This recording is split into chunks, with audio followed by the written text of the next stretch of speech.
عورت کے لیے بڑا سرمایہ یہ ہے کہ عورت نہ کسی مرد کو دیکھے نہ کوئی مرد کسی عورت کو دیکھے. یہ سب سے بڑا سرمایہ ایک عورت کے لیے ہے. مولا کائنات تشریف لائے. عرض کیا یا رسول اللہ صلی اللہ تعالی علیہ وسلم, آپ کے سوال کا جواب میں دینا چاہتا ہوں. آقا سے عرض کیا, آقا عورت کے لیے سب سے بہترین سرمایہ یہ ہے کہ کسی عورت کو کوئی مرد نہ دیکھے اور نہ کوئی مرد کسی عورت کو دیکھے, نہ عورت کسی مرد کو دیکھے. اللہ اکبر.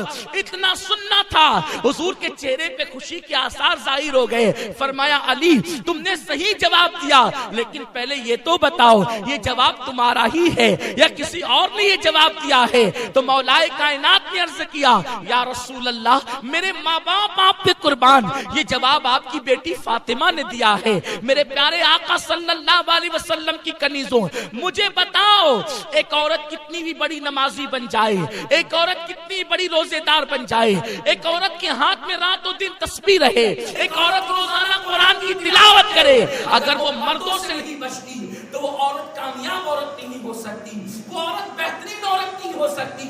میرے پیارے آقا علیہ السلام کی کنیزوں ذرا اندازہ تو لگاؤ, یہ سیدہ فاطمہ کی غیرت بول رہی ہے, یہ سیدہ فاطمہ کی عفت بول رہی ہے, یہ سیدہ کا تقویٰ بول رہا ہے, یہ سیدہ کی پرہیزگاری بول رہی ہے, یہ سیدہ کی حرمت بول رہی ہے, یہ سیدہ کی آبرو بول رہی ہے, یہ سیدہ کے دل کے تار بول رہے ہیں کہ ایک عورت کو کوئی مرد نہ دیکھے اور عورت کسی مرد کا نہ دیکھے. سیدہ نے پہلے عمل کر کے بتایا, اس کے بعد ہی تو کہہ رہی ہے کہ مرد کا دیکھنا تو دور کی بات, سیدہ کائنات کے سر کے دوپٹے کو کبھی چاند و سورج نے بھی نہیں دیکھا.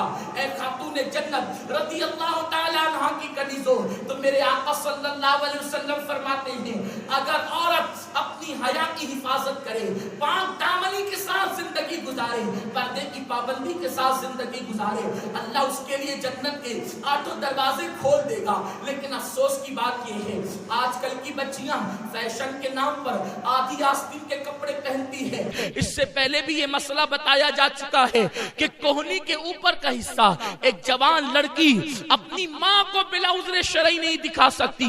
مجھے بتاؤ جب کوہنی کے اوپر کا حصہ جب ایک لڑکی جوان ہو کر اپنی ماں کے سامنے بلا عذر شرعی کھول نہیں سکتی, تو جو بچیاں آدھی آستین کے کپڑے کوہنی کے اوپر کے کپڑے پہن کر کبھی اللہ اکبر فلموں میں جا رہی ہیں, کبھی ولیموں میں جا رہی ہیں, کبھی شادیوں میں جا رہی ہیں, کبھی میت میں جا رہی ہیں, بتاؤ ان کا انجام کیا ہوگا, ان کا حال کیا ہوگا؟ یاد رکھیں آج کل کے مرد ہو یا عورت, اپنی اپنی طبیعت کے مطابق لوگ زندگی گزارتے ہیں اور لوگ سوچتے ہیں ہمیں کون کیا کر لے گا. ہم کہتے ہیں کوئی کچھ نہیں کرے گا, لیکن اللہ نے جو دنیا میں اتارا ہے, اللہ تم سب کو دیکھ رہا ہے, اللہ تم سب پہ کڑی نگرانی کر رہا ہے. ان اللہ کان علیکم رقیبا, اللہ تم سب پر نگرانی کر رہا ہے. ہوا معکم اینما کنتم, تم جہاں کہیں ہو تمہارا اللہ تمہارے ساتھ ہے. آج قدرت نے تمہیں چھوٹ دی ہے, آج اللہ نے ہم سب کو چھوٹ دی ہے, جو چاہو کر لو. لیکن جب تم اس دنیا سے کوچ کر جاؤ گی, جب تمہارے جسم کا تعلق تمہاری روح سے ٹوٹ جائے گا, اس وقت نہ تمہارا حسن رہے گا نہ جمال رہے گا, نہ تمہاری عمارتیں رہے گی نہ تمہارے کپڑے رہیں گے, نہ تمہارے زیور رہیں گے نہ تمہارے مکانات رہیں گے, نہ شوہر کا پیار ہوگا نہ ماں کی شفقتیں, نہ باپ کی محبتیں, نہ بھائیوں کا جمگٹا, نہ سہیلیوں کا سرکل رہے گا, کچھ نہیں رہے گا. ہر انسان کو اپنی قبر میں اکیلے جانا ہے, اللہ کو منہ دکھانا ہے.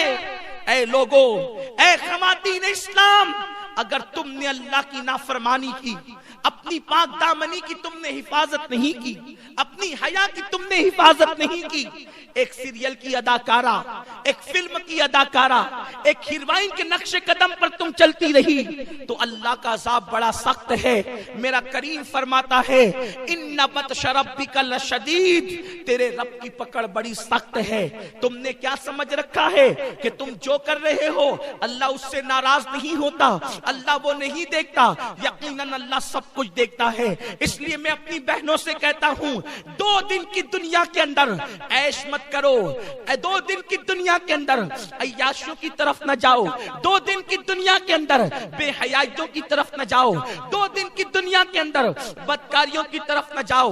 اے خاتون جنت کی کنیزوں، کوئی بال کی لالچ دے پھر بھی نہ پھسلنا، کوئی زیور کی لالچ دے پھر بھی نہ پھسلنا، کوئی اللہ اکبر بڑے سے بڑا لالچ دے، کوئی شادی کی لالچ دے پھر بھی نہ پھسلنا۔ اس کی وجہ یہ ہے کہ دنیا 2 دن کی ہے میری بہن۔